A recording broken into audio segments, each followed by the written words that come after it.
हाँ तो students, work and energy class 9th में लॉन्ग आंसर टाइप में लेते हैं क्वेश्चन नंबर 25। जो बच्चे चैनल पे न्यू आए हैं पिन कमेंट चेक करिए, आपको पिन कमेंट में पूरा सिलेबस क्लास 9th का मिलेगा। फिजिक्स, केमिस्ट्री एंड मैथमेटिक्स का रीड मोड पर क्लिक करिए, सारे लिंक्स ओपन होकर आ जाएंगे। अगर किसी चैप्टर का लिंक नहीं मिलता है तो आप हमें व्हाट्सअप कर सकते हैं। WhatsApp number 7503644171। प्लीज कॉल मत करिएगा, ओनली व्हाट्सअप। आइए बढ़ते हैं आज की क्लास पे। क्वेश्चन को आप देख सकते हो अपनी बुक में, क्वेश्चन नंबर 25 को मैं यहाँ पढ़ भी देता हूँ, ठीक है ना। तो बच्चों क्वेश्चन नंबर 25 में सबसे पहले इन्होंने हमसे पूछा है व्हाट इज पावर। पावर क्या होता है आपको पता है, rate of doing work is known as power. Okay, मान लीजिए आपके पास टू मशीन्स हैं, कोई ये मशीन ए, मशीन फर्स्ट है, और ये सेकंड मशीन कोई, ठीक है। मशीन मीन्स व्हाट, जैसे कि पंप हो गया, पंप एक मशीन है, तो वो क्या करती है, पंप क्या करती है, वर्क डन करती है, क्या करती है, पानी को ऐसा ऊपर चढ़ा देती है टैंक में, ठीक है ना। तो बच्चों मान लीजिए कि कोई बोल रहा है आपसे कि भाई फर्स्ट पंप की या फर्स्ट मशीन की पावर है मान लो 100 वॉट और सेकेंड पंप की पावर है मान लो 200 वॉट। इस बात का ये मतलब होता है, पावर की यूनिट क्या होती है, वॉट होती है, सबको पता है। तो power is equals to 100, watt को हटा के आपको लिखना है joule per second. Okay, so 200 what का मतलब 200 joule per second, correct. 200 joule per second, correct. देखो पावर का डेफिनेशन क्या है, power is the rate of doing work, correct. अब बताइए कौन सी मशीन की पावर अच्छी है, ऑब्वियसली सेकंड वाली मशीन की पावर अच्छी है, 200 वॉट ज्यादा है इसकी पावर।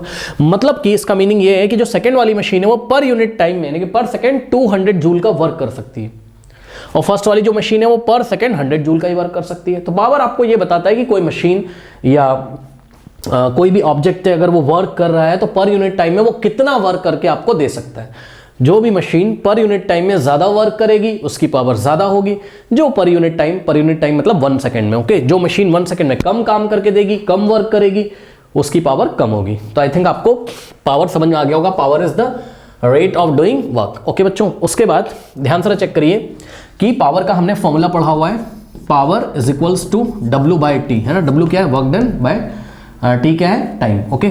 और दूसरा हमने पावर का फॉर्मूला पढ़ा हुआ है क्या, power is equals to energy consume divided by T. E क्या है, energy consume divided by time, correct बच्चों। तो यहां से देखिए, एक तो पावर का यूनिट क्या होता है, पावर का यूनिट क्या होता है बच्चों, जूल पर सेकंड। जूल पर सेकंड को हम क्या लिखते हैं, वॉट, यानी कि पावर का यूनिट क्या होता है, वॉट।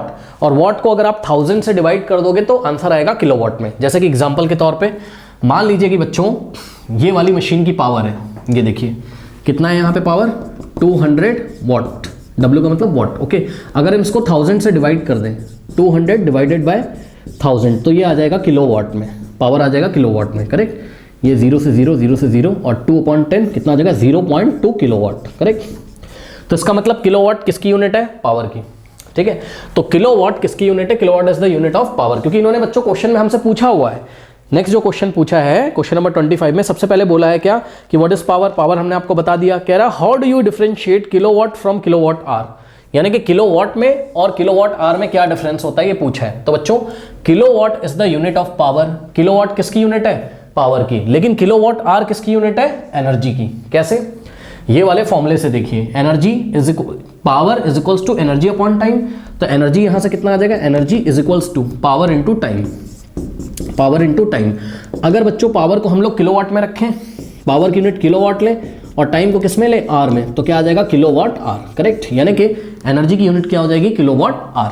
ये हमने आपको MCQs में शायद एग्जाम्पलर के कराया भी कई बार, तो ज़्यादा डिटेल में हम आपको नहीं बता रहे हैं। आप सिंपल देखिए जरा, किलोवाट किसकी यूनिट है, पावर की, लेकिन किलोवाट आर किसकी यूनिट है, एनर्जी की। ध्यान रखिएगा, ये एग्जाम का बहुत इंपॉर्टेंट क्वेश्चन है, पूछेगा what is the difference between kilowatt and kilowatt hour.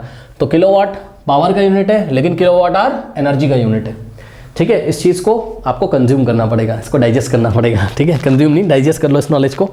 Now बच्चों अब हम आगे देखते हैं क्वेश्चन नंबर 25 में आगे क्या बोल रहा है, the Jog Falls in Karnataka state are nearly 20 metre high. Okay, तो कर्नाटका के पास एक जॉग फॉल है, आप गूगल करके उसकी इमेज भी देख सकते हो। ऊपर ऐसा बहुत हाइट से ऊपर से नीचे ऐसा पानी गिरता है, करेक्ट। तो बच्चों ये जो पानी गिर रहा है ऊपर से नीचे, ये कितने हाइट से गिर रहा है, कह रहा है कि the Jog Falls in the Karnataka state are nearly 20 metre high. तो ये देखिए ग्राउंड का लेवल है और यहाँ से h is equals to 20 metre के हाइट से, यहाँ से सपोज यहाँ से ऐसा पानी नीचे गिर रहा है, करेक्ट। ये पानी ऐसे नीचे गिर रहा है, करेक्ट। तो हाइट कितनी दी है बच्चों, यहाँ 20 मीटर, हाइट कितनी दी हुई है, 20 मीटर। ओके, फिर से पढ़ते हैं क्वेश्चन को। कह रहा है कि the Jog Falls in a Karnataka state are nearly 20 metre high अब आगे पढ़ते हैं, कह रहा है 2000 tons of water fall from it in a minute. 1 minute में यहां से, ऊपर से, यहां से 20 मीटर की हाइट से बच्चों 1 मिनट में 2000 टन्स पानी गिरता है। कितना? 2000 टन। हाँ, बहुत ज्यादा हो गया। सुनो, मैं आपको एक बात बताना चाहता हूं। सबसे पहले बच्चों यहां पर आप लोग स्टार लगा के कॉपी में लिखें 1 टन। 1 टन में कितना होता है? 1000 किलोग्राम।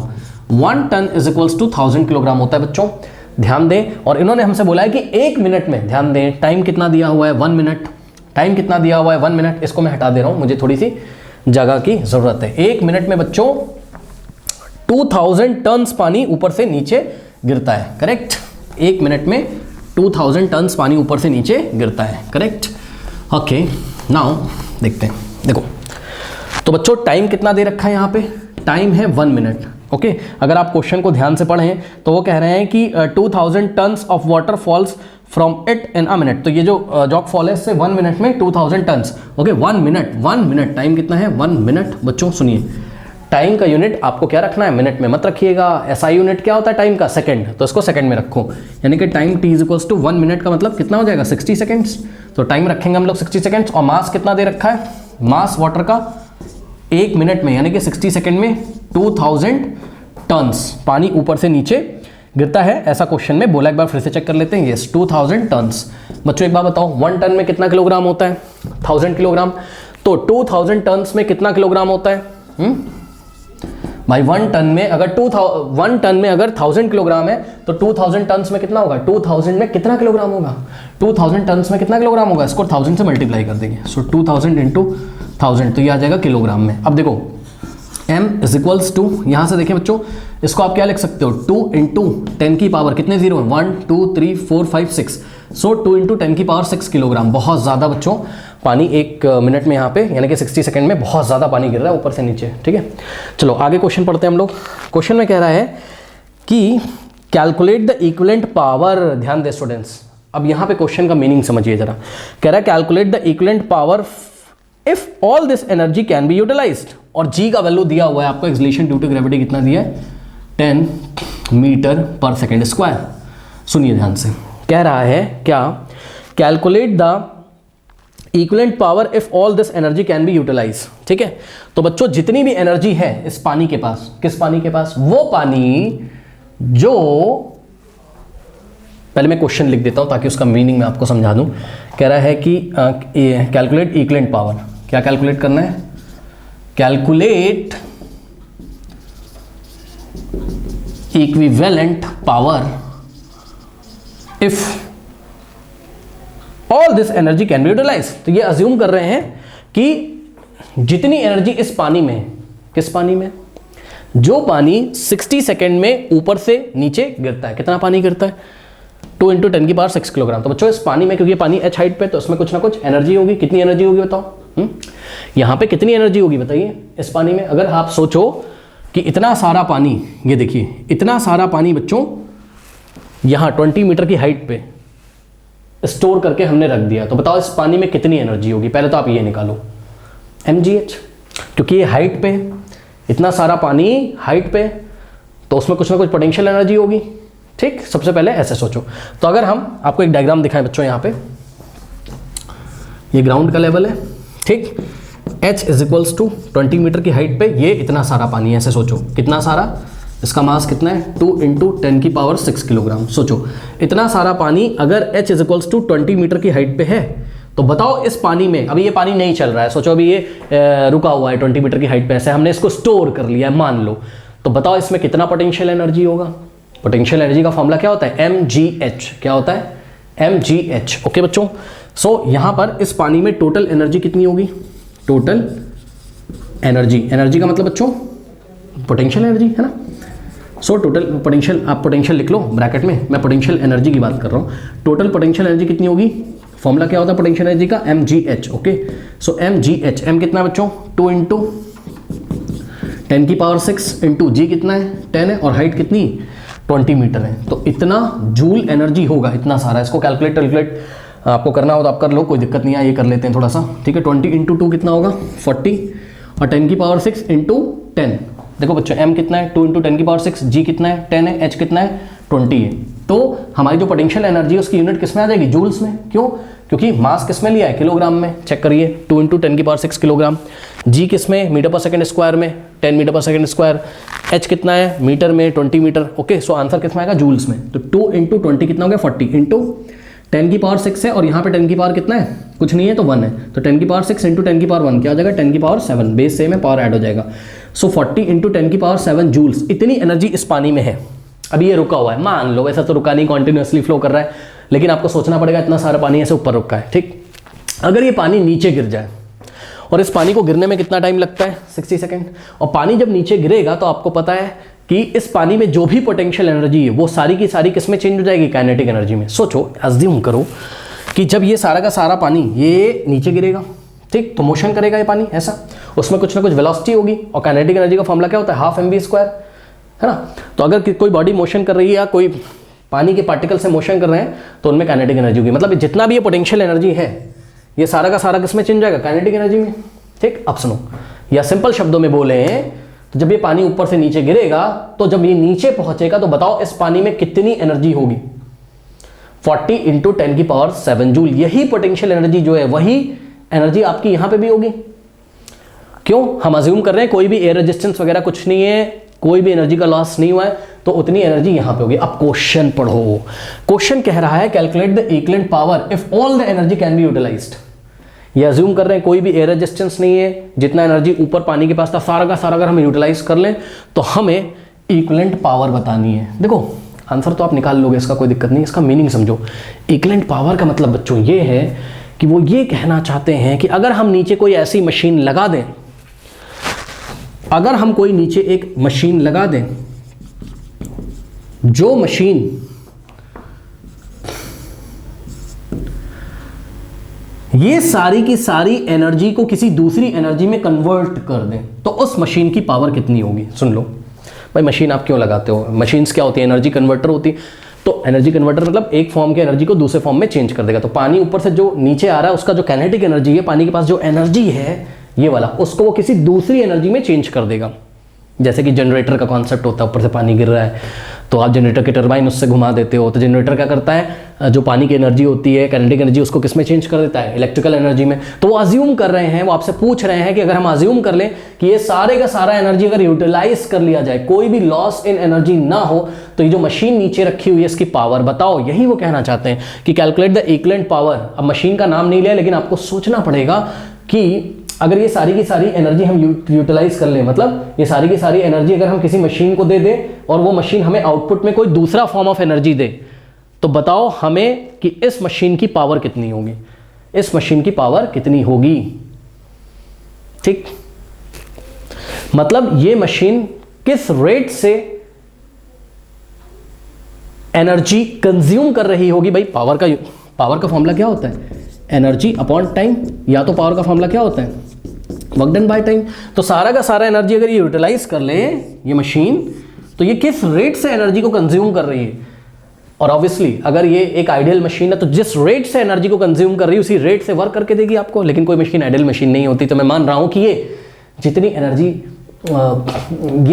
ऊपर से पानी की आ रही है सारी की सारी ये कंज्यूम कर लेती है ये मशीन एज अ इनपुट। भाई इनपुट लेगी तभी तो आउटपुट देगी ना, मतलब एक एनर्जी इनपुट के फॉर्म में लेगी जो पानी की आ रही है ऊपर से काइनेटिक एनर्जी, और आउटपुट आपको कुछ ना कुछ देगी, इलेक्ट्रिसिटी दे देगी। सपोज अगर ये मशीन जनरेटर है तो हम इनपुट की बात कर रहे हैं, हम इसके इनपुट पावर की बात कर रहे हैं। ठीक, आप आउटपुट पावर की बात भी कर सकते हो भाई। अगर आइडियल मशीन है ये, ठीक, तो जितना इनपुट पावर होगा उतना ही आउटपुट पावर होगा। मतलब पर सेकंड ये जितनी एनर्जी कंज्यूम कर रहा है पर सेकंड उतना ही वर्क करके आपको ये दे देगा मशीन। ठीक है, आप कुछ भी सोचो।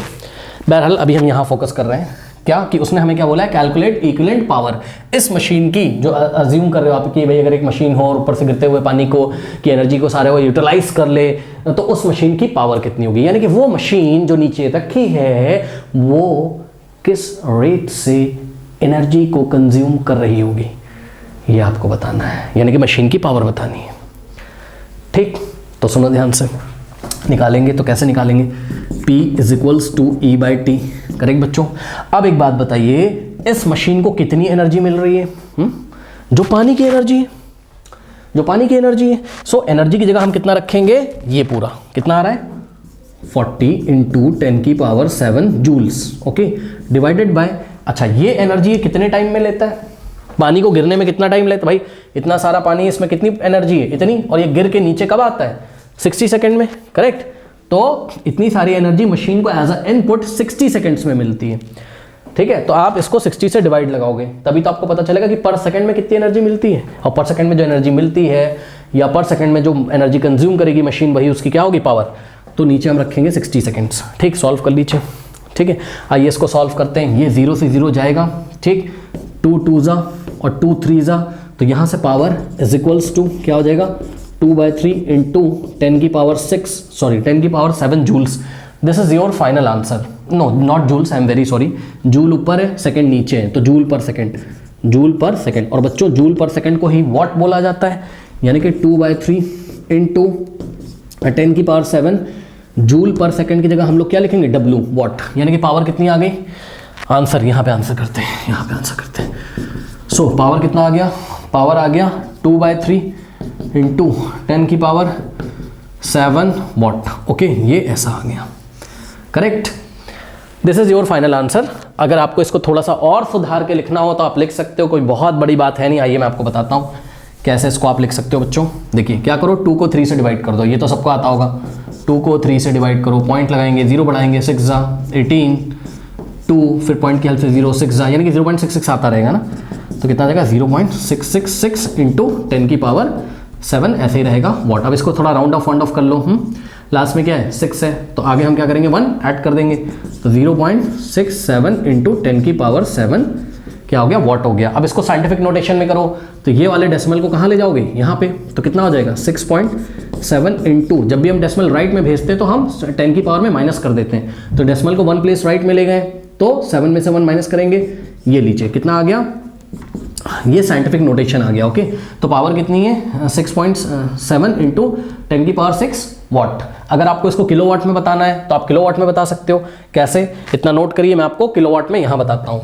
तो बच्चों पावर अगर किलोवाट में निकालोगे अप्रॉक्स में, तो 6.7 इंटू 10 की पावर कितना है 6 है, ठीक है। ये वॉट में, इसको 10 की पावर 3 से यानी कि 1000 से डिवाइड करोगे, 10 की पावर 3 मतलब 1000 से, तो ये किलोवाट में आ जाएगा, ठीक। अब चेक करो, इसका आंसर क्या आएगा 6.7 इंटू 10 की पावर, बच्चों ये 10 की पावर 3 ऊपर जाएगा तो 6 में से माइनस होगा, तो 10 की पावर 6 माइनस 3, 10 की पावर 3 क्या, किलो वॉट। ये देखिए, तो आप चाहे ये वाला आंसर लिखो ये भी सही है, आप चाहे ये आंसर लिखो ये भी सही है, और आप चाहे ये आंसर लिखो ये भी सही है, सारे आंसर यहाँ पे करेक्ट है।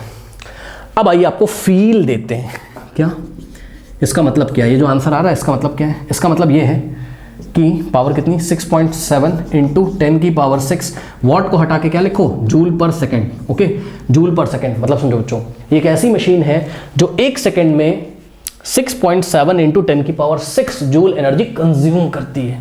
कंज्यूम करने का मतलब एज अ इनपुट लेती है।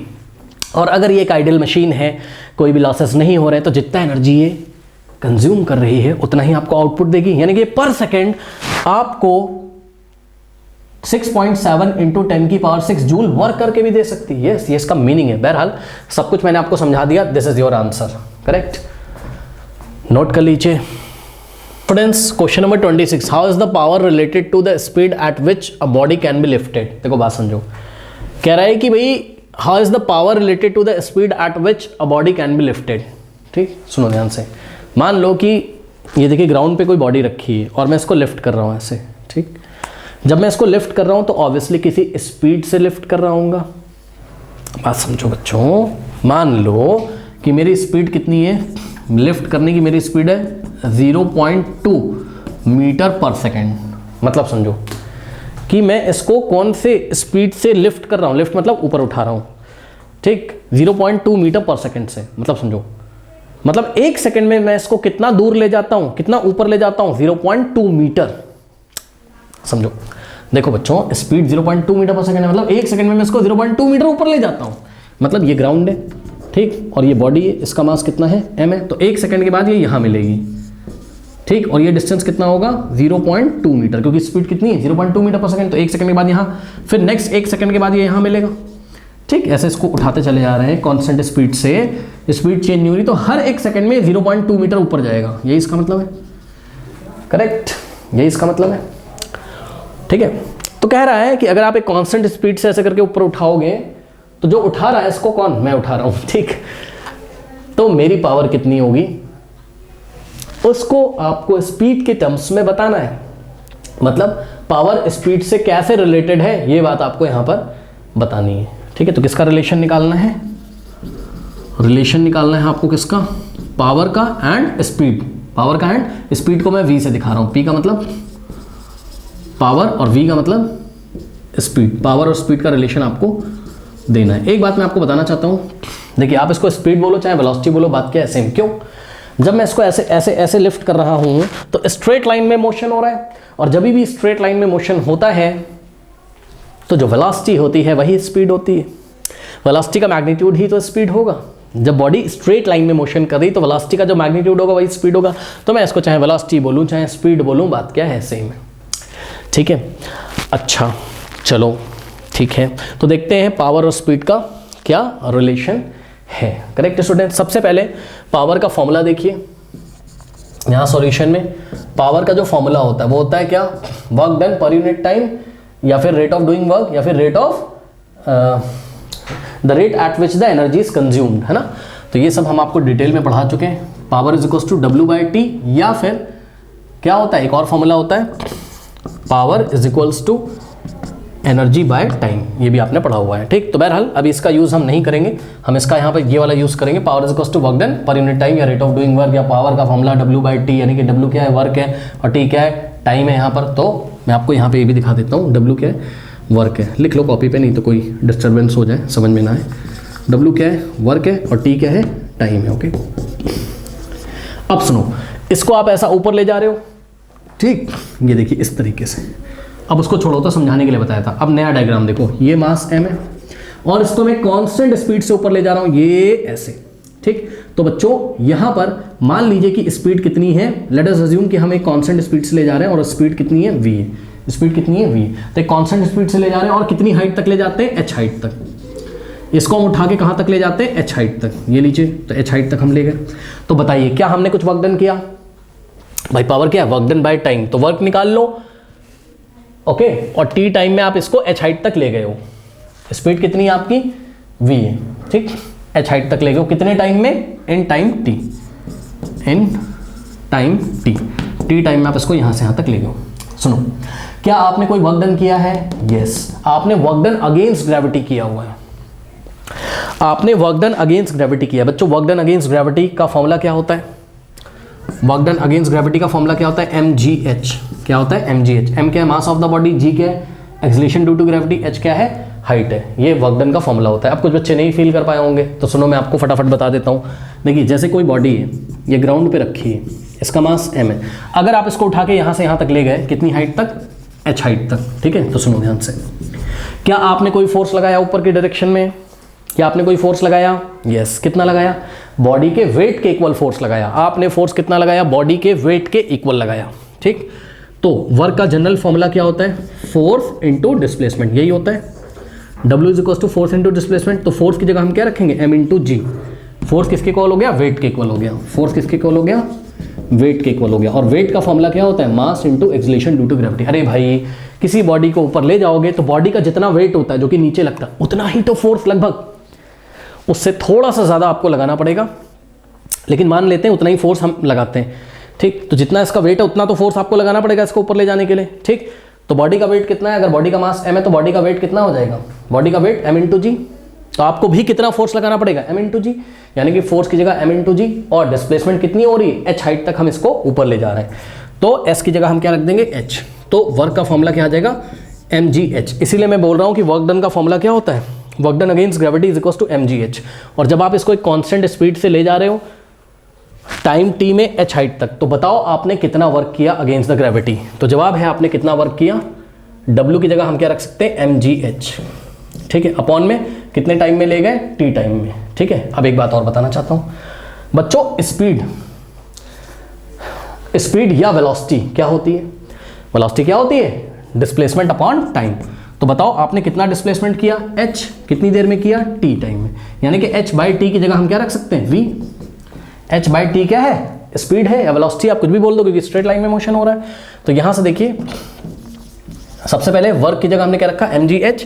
अब इसको हमने लिखा mgh/t, ये h/t क्या है, स्पीड है, सो mgh/t की जगह हमने क्या लिखा, v लिख दिया, करेक्ट। और यहां ब्रैकेट में बता दीजिएगा here v is equals to what, h/t।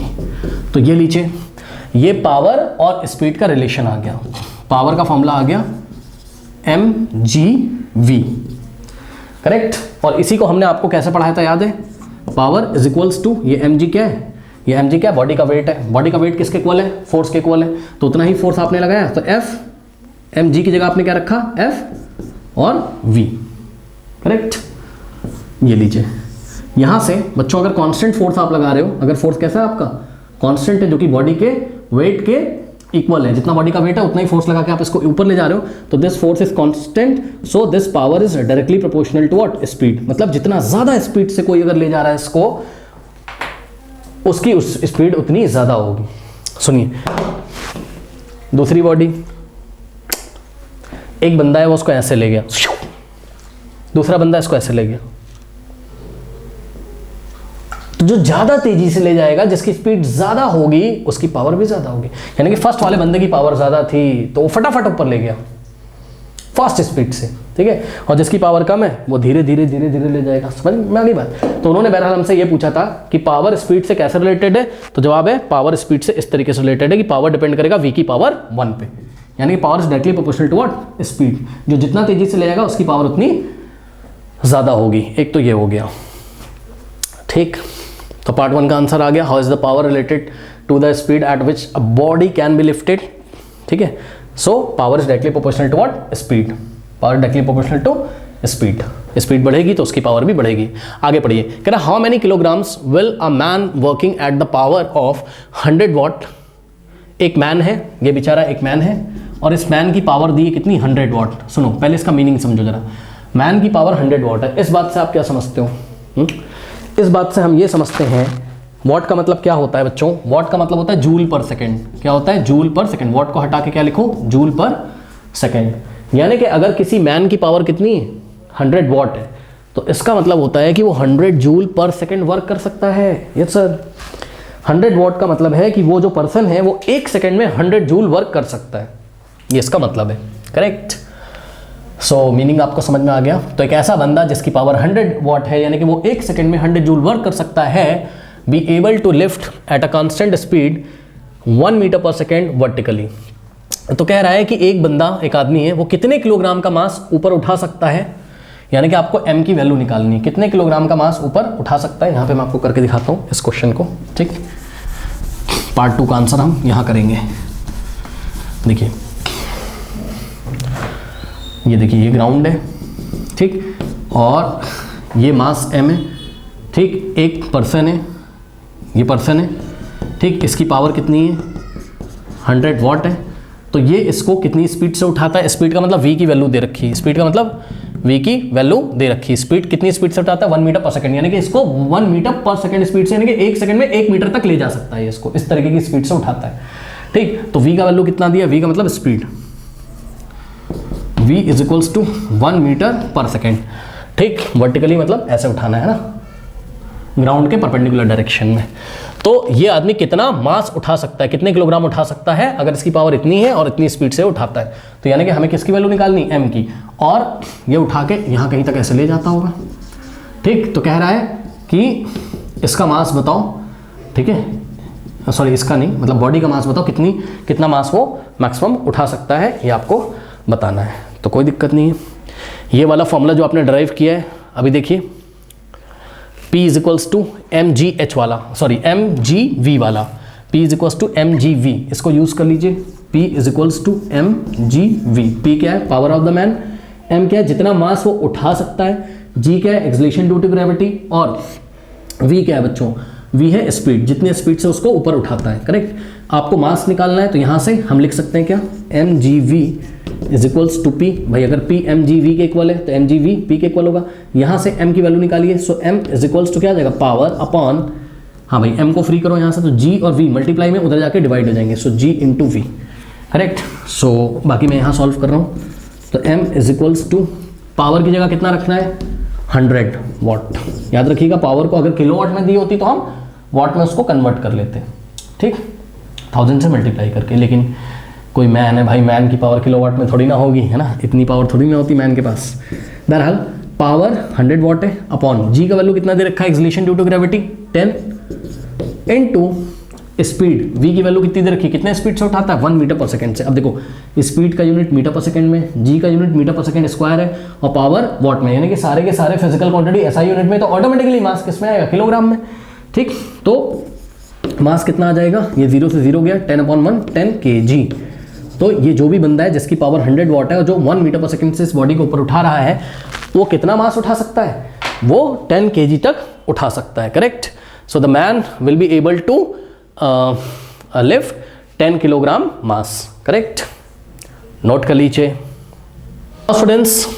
Question number 27 देखिए, पूरा क्वेश्चन मैंने लिखा नहीं है, ठीक है ना, क्योंकि बहुत इजी क्वेश्चन है इसका। पार्ट 1 कह रहा है डिफाइन वॉट, डिफाइन वॉट, तो वॉट का क्या डेफिनेशन होता है, आइए डिफाइन करते हैं। उसके बाद इन्होंने हमसे ये पूछा है कि express kilowatt in terms of joule per second, ठीक। इसके आगे एक और क्वेश्चन पूछा है तो हम आपको बताते हैं। सबसे पहले वॉट को डिफाइन करो, फिर 1 किलो वॉट को आपको जूल पर सेकेंड में एक्सप्रेस करना है। तो देखिए बच्चों, वॉट को डिफाइन करते हैं। वॉट को डिफाइन करने के लिए हम आपको ये बताना चाहते हैं कि कोई मशीन है, मान लो ये कोई मशीन है, ओके बच्चों, तो ये कोई मशीन है, जैसे पंप है मान लो, करेक्ट, और इसकी जो पावर है वो है मान लो 1 वॉट, ओके, 1 वॉट इसकी पावर दे रखी है। इसका क्या मतलब होता है, वैसे तो ऐसा कोई पंप नहीं है जिसकी पावर इतनी खराब हो, 1 वॉट, मान लो कोई मशीन है जिसकी पावर कितनी 1 वॉट, तो इसका मतलब क्या होता है, देखो इसका मतलब होता है पावर का फॉर्मूला क्या होता है, वर्क डन बाय टाइम, यही होता है, ठीक। तो इसका मतलब बच्चों 1 आंसर कब आएगा, पावर 1 कब आएगी, जब वर्क भी कितना हो 1 जूल और टाइम भी कितना हो 1 सेकेंड, ओके बच्चों।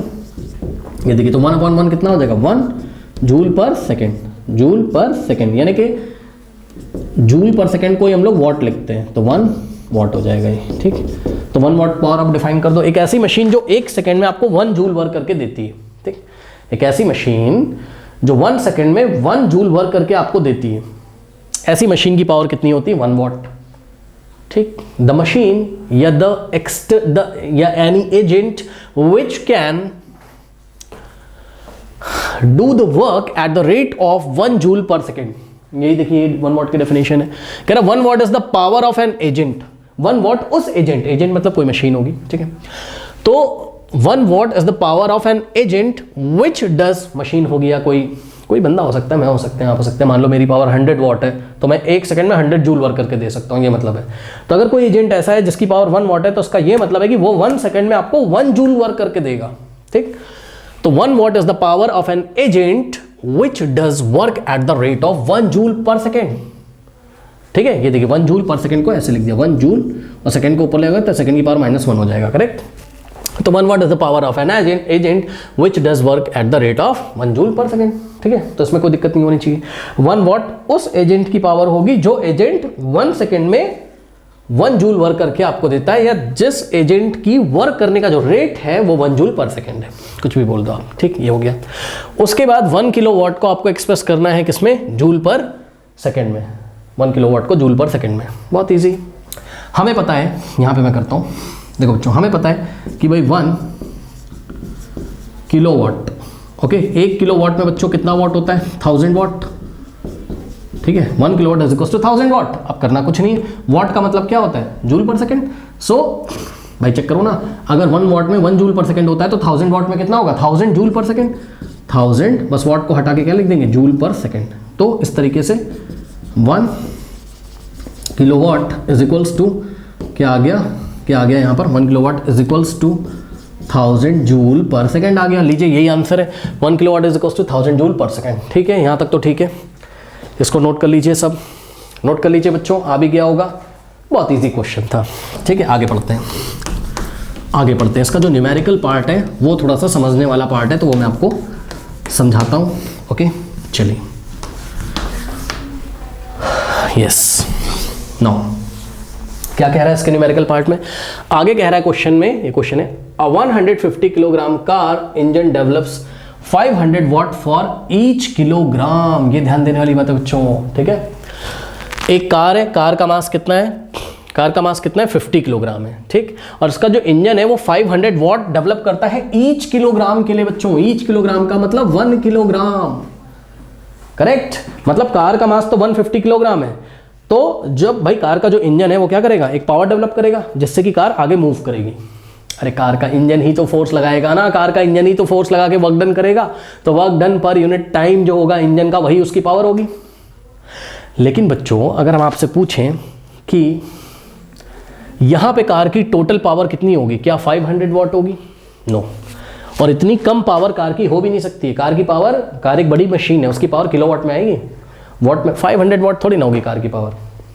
तो लिखा तो है कि 1 किलोग्राम के लिए पावर कितनी है, 500 वॉट है। मतलब अगर 1 किलोग्राम को इंजन जब 1 किलोग्राम के मास को आगे ढकेलता है तो वो 500 वॉट की पावर देता है। इसका ये मतलब है कि जब कार का इंजन की जो कैपेबिलिटी वो ऐसी है कि 1 किलोग्राम के मास को आगे चलाने के लिए 500 जूल पर सेकंड वर्क करता है। वॉट को हटा के क्या लिख दोगे, जूल पर second.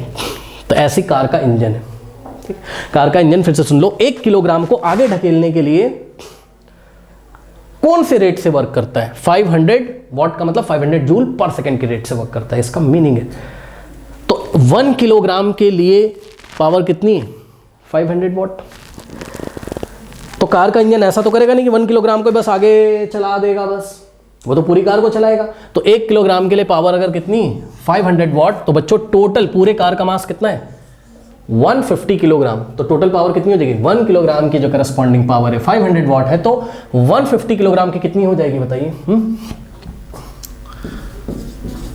Power corresponds to 1 kilogram कितनी बच्चों, 1 किलोग्राम की करस्पॉन्ड पावर कितनी, 500 what. So the total power for 150 kilogram, पूरी कार का मास कितना है 150 किलोग्राम, 1 किलोग्राम की पावर 500, तो 150 किलोग्राम की करस्पॉन्ड जो पावर होगी वो कितनी हो जाएगी, 150 को 500 से मल्टीप्लाई करेंगे, तो 150 इंटू 500 वॉट। तो यहाँ से आंसर आ जाएगा। ओके स्टूडेंट्स, सो 15 इंटू 5 कितना होता है, 75, 1230 लग जाएंगे। तो देखो इतना क्या हो गया, इतना टोटल पावर है यहाँ पर।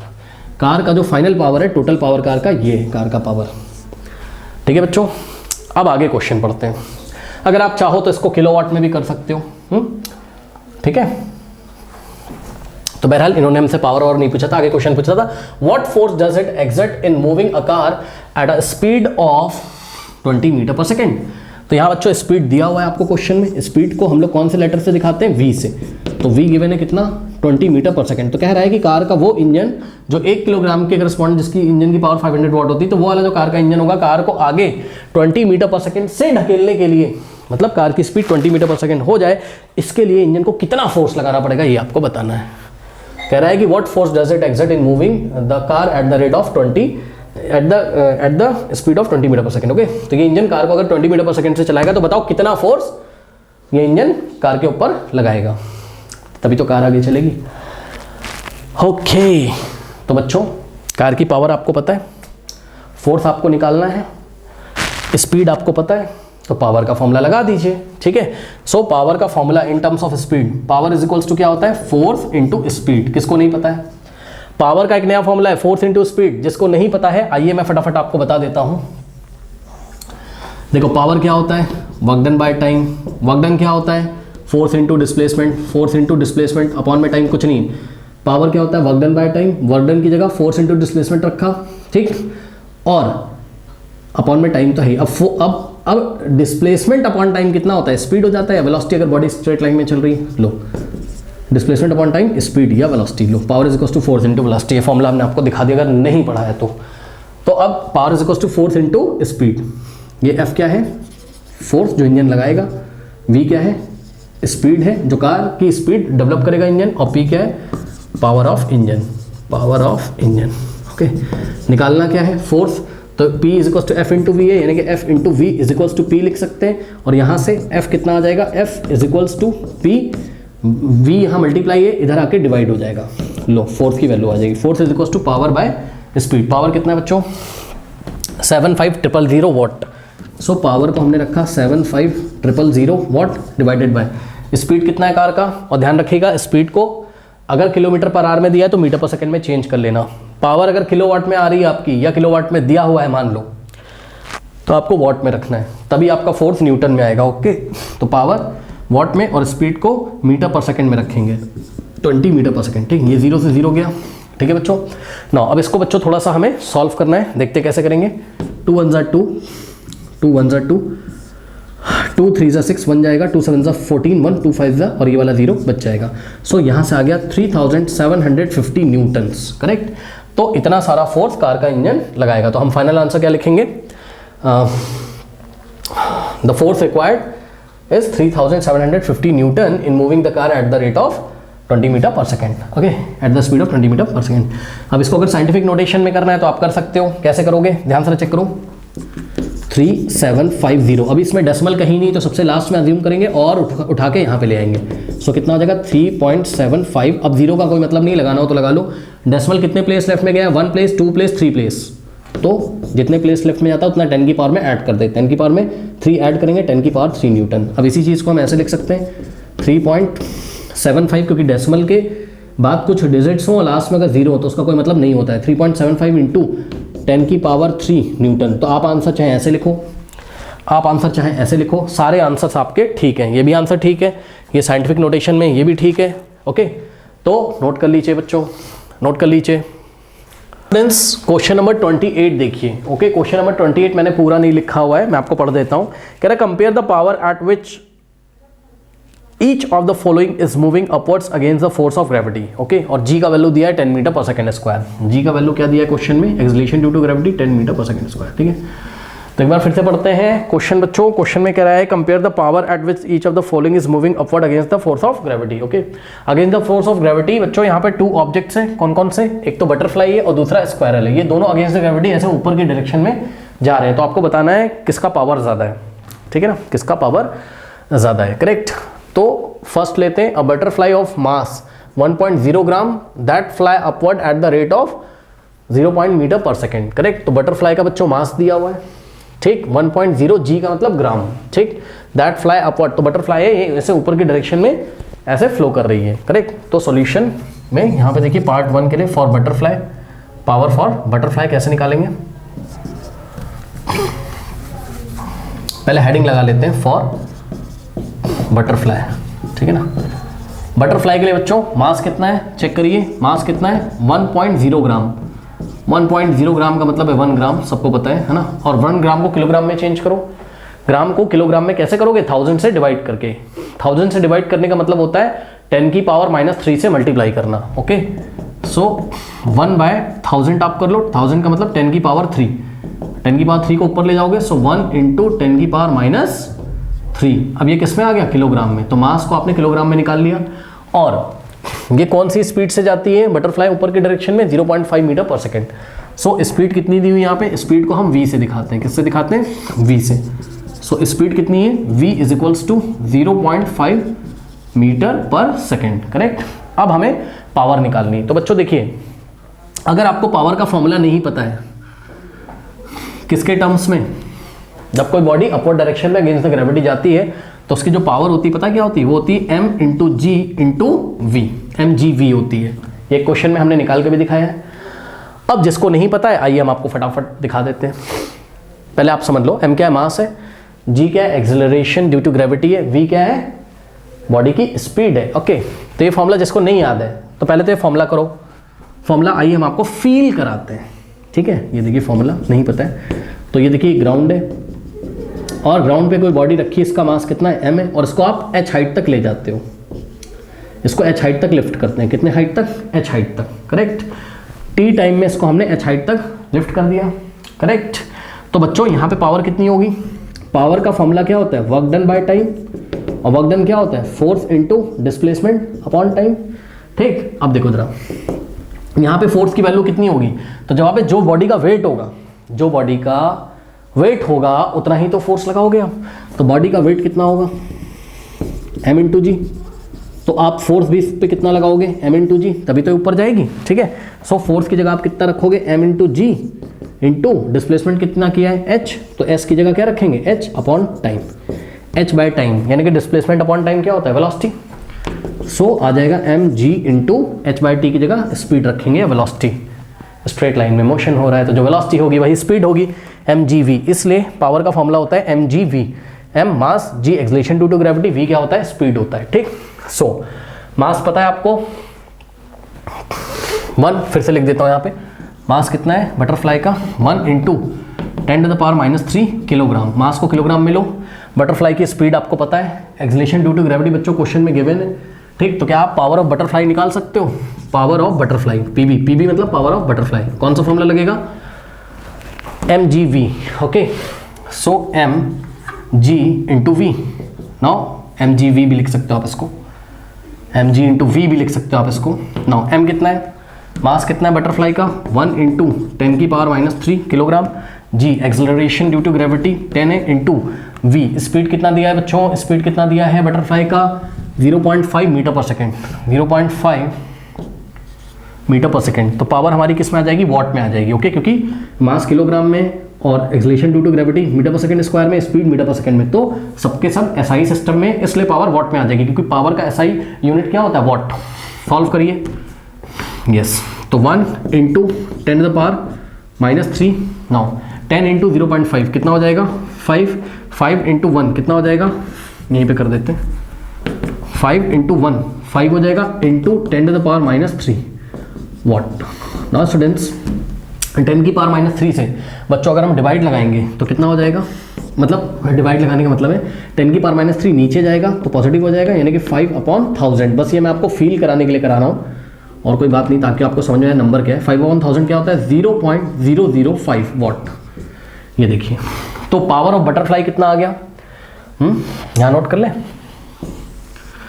पावर ऑफ बटरफ्लाई पीबी मतलब पावर ऑफ बटरफ्लाई 0.005 वॉट, या फिर आप इसको बोल सकते हो 5 इंटू 10⁻³ वॉट। दोनों क्या है, सेम है। ठीक है, ओके। नाउ अच्छा, इसका मीनिंग क्या है, इसका मीनिंग क्या है, 0.005 वॉट को हटा के आप जूल पर सेकंड लिख सकते हो, यानी कि जो बटरफ्लाई है वो पर सेकंड कितने जूल का वर्क करती है, 0.005 जूल का वर्क करती है। अब देखिए स्क्वायरल क्या करता है, तो फॉर स्क्वायरल क्या करती है देखते हैं। मास कितना है 250 ग्राम, तो मास इज इक्वल्स टू 250 ग्राम। ग्राम को किलोग्राम में चेंज करने के लिए 1000 से डिवाइड करोगे, सो 250 डिवाइडेड बाय 1000 और ये किलोग्राम में आ जाएगा, ये 0 से 0 गया, 25 डिवाइडेड बाय 100 कितना आ जाएगा 0.25 किलोग्राम। ये मास हो गया किसका, स्क्वायरल का। ओके, और climbing up to a tree at the rate of, एक पेड़ पे गिलहरी चढ़ रही इस तरीके से स्क्वायरल, स्पीड कितना है 0.5 मीटर पर सेकेंड। सो v कितना दिया हुआ है 0.5 metre per second. Now power निकाल लीजिए, पावर का formula m into g into v. Okay, so m कितना होता है 0.25 है, इंटू g कितना दिया है 10, इंटू v कितना दिया है बच्चों 0.5 मीटर पर सेकेंड। ओके, सो 0.5 मीटर पर सेकेंड। ओके, सो यहाँ से सॉल्व करेंगे, 0.25 10 इंटू 0.5 कितना हो जाएगा भाई, ये पॉइंट हटा के 10 इधर लगाओ ना, ये कट जाएगा, कितना आ गया 5। नाउ 5 इंटू 0.25 कितना हो जाएगा, 5 इंटू 25 करो कितना होता है 5 5 25 2 5 10 11 12। ओके, ये 1.25 वॉट आ गया। ठीक है, so power of squirrel PS कितना आ गया, यहीं पे लिखे रहने दो इसको 1.25 वॉट, यानी कि 1.25 वॉट का मतलब joule per second, joule per second. Okay बच्चों, तो ये ऐसा कुछ आ गया, करेक्ट। ओके, अब आप बताइए कि किसकी पावर ज़्यादा है। ऑब्वियसली स्क्वायरल की पावर ज़्यादा है, 1.25 आ रहा है, इसकी कितनी 0.005, कौन सा नंबर बड़ा है 1.25, यानी कि स्क्वायरल जो है पर सेकेंड 1.25 का जूल वर्क, स्क्वायरल जो है पर सेकेंड 1.25 जूल का वर्क करेगी ऊपर क्लाइंब करने के लिए। ठीक है, और जो बटरफ्लाई है वो ओनली 0.005 जूल का वर्क करेगी। तो बताओ किसकी पावर ज़्यादा है, स्क्वायरल की। तो आंसर कैसे लिखेंगे, hence the power with which the squirrel is climbing is much higher than that of the butterfly flying. अब बच्चों देखिए, मैं यहाँ पे एक बात बताना चाहता हूँ, जिन्होंने एग्जाम्पलर का पूरा सीरीज देखा है, ठीक है ना, उसमें क्वेश्चन था उसमें बोला था, मुझे याद नहीं आ रहा कौन सा क्वेश्चन था, बट एक क्वेश्चन था उसमें पावर का हमको रिलेशन बताना था स्पीड से। अगर किसी बॉडी को हम लोग, किसी बॉडी का मास है उसको अगर हम h हाइट तक लिफ्ट कर रहे हैं, ठीक है, तो पावर का रिलेशन स्पीड के साथ mg इंटू वी था। वहाँ मैंने आपको बताया था कि power is proportionate to v की पावर 1, स्पीड की पावर 1, यानी कि जिसका स्पीड ज़्यादा होगा उसकी पावर ज़्यादा होगी। लेकिन शर्त क्या था, फोर्स कांस्टेंट होना चाहिए था, यानी कि वहाँ पे वेट क्या है, कांस्टेंट होना चाहिए था। बात समझो अगर आप फील कर पा रहे हो। देखो देखो देखो समझो, पावर डिपेंड कर रही है किस पे, स्पीड पे। लेकिन कब, जब ये जो m इंटू जी वाला पार्ट है ना, ये अगर सेम है तभी जिसकी v ज़्यादा होगा, जिसका उसका पावर ज़्यादा होगा, मतलब जिसका स्पीड ज़्यादा होगा उसका पावर ज़्यादा होगा, तभी m इंटू जी का सेम होना ज़रूरी है। लेकिन बच्चों क्या इस केस में, बात समझो, देखो दोनों की स्पीड सेम थी, दोनों का v सेम था ना, बटरफ्लाई का भी speed 0.5 metre per second, squirrel का भी। बच्चे बोलेंगे सर दोनों का तो स्पीड सेम है तो दोनों की पावर सेम होनी चाहिए थी। नहीं, अरे भाई पावर के फॉर्मूले में m इंटू जी भी तो है, चलो g कांस्टेंट हो गया, m भी तो है, ठीक। तो अगर दोनों, यहाँ पे केस उल्टा हो जा रहा है, वहां पे हमने आपको बताया था अगर m इंटू जी दो बॉडीज का सेम हो तो power is proportionate to v। लेकिन यहां पर केस कुछ और है, यहां पर केस क्या है बच्चों, power is proportionate to m हो जाएगा। क्यों सर, जिसका मास ज्यादा होगा उसकी पावर ज्यादा होगी। क्यों सर, क्योंकि बच्चों ध्यान से चेक करो, यहां पर हम अगर आपको दिखाएं p is equal to m into g into v, तो बच्चों v और g का प्रोडक्ट कांस्टेंट है, g दोनों के लिए 10 है, v दोनों के लिए 0.5 है, तो ये तो कांस्टेंट हो गया। तो p अब किस पे डिपेंड करेगा, ओनली मास पे। तो जिसका ज्यादा मास होगा उसकी पावर यहाँ पे ज्यादा होगी, और मास किसका ज्यादा था, स्क्वायरल का, इसलिए स्क्वायरल की पावर भी क्या है, ज्यादा है। तो वो वाले क्वेश्चन से आप कंफ्यूज मत हो जाना। कौन सा क्वेश्चन था एग्जाम्पलर का वो मैं आपको बता भी देता हूँ, जिसमें मैंने बात करी थी। यस, क्वेश्चन नंबर 26 देखिए एग्जाम्पलर का, क्वेश्चन नंबर 26 देखिए एग्जाम्पलर का, ठीक है ना। वहां पर हमने आपको ये बातें बताई थी, उसी से मैं यहाँ पे कंपेयर कर रहा हूँ, ठीक है। ओके, तो स्टूडेंट्स ये एग्जाम्पलर हमारा कवर हो गया, अब इसको नोट कर लीजिए, ठीक है। एग्जाम्पलर हमारा कवर हो गया, मुबारक हो। क्वेश्चन नंबर 28 तक हमने कंप्लीट कर लिया है, ठीक है। तो स्टूडेंट्स मिलते हैं किसी और वीडियो में किसी और चैप्टर के साथ, तब तक के लिए पढ़ते रहिए, बढ़ते रहिए। All the best.